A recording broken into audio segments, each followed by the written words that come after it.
All right, quick video.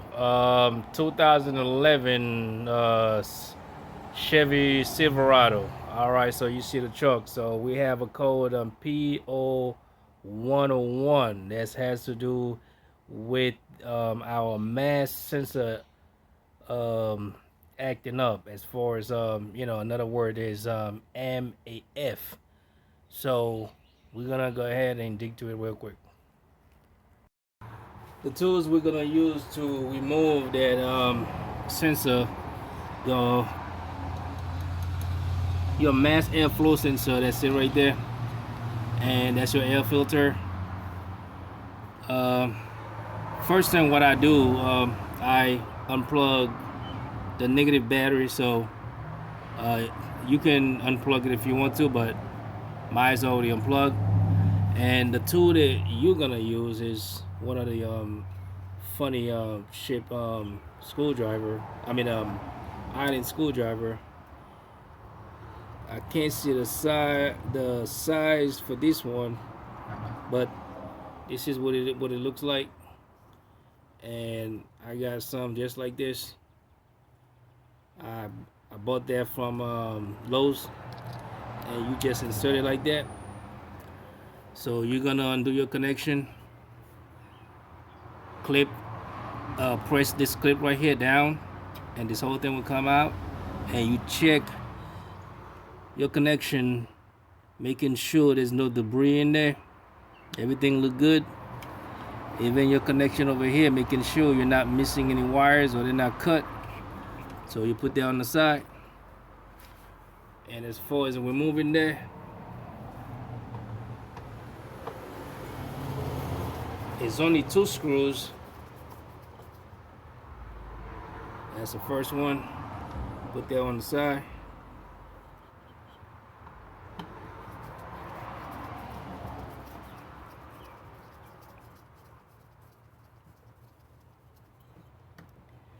And that's the second one. Put that on the side. Be careful you don't lose them. And remove this very gently.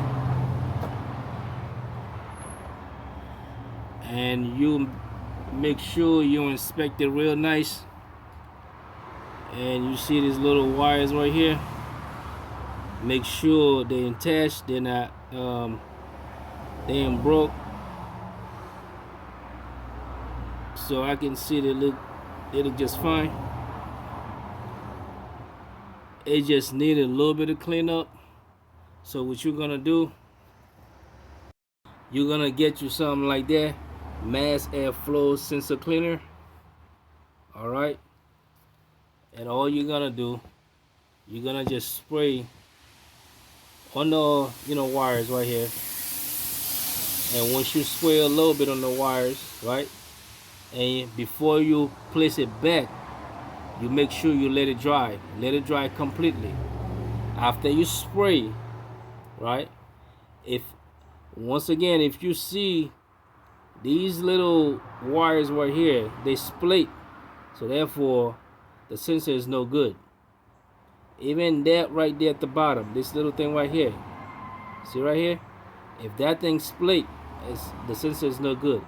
If this one down here split, the sensor is no good. So you spray here, here, here, and let it dry completely. Once you let it dry complete for about 5-10 minutes, then you put it back in there, same way you took it out.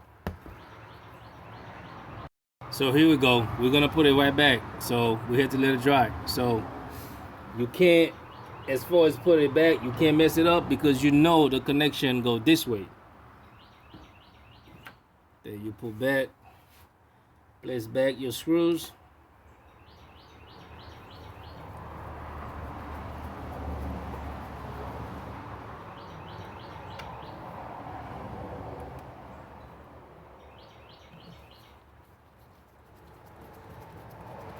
Do not over tighten it.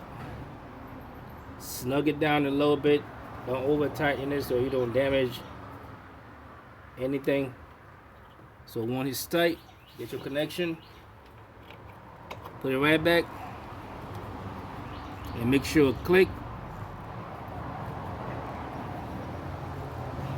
So now with the negative cable, So I'm gonna go ahead and put it back.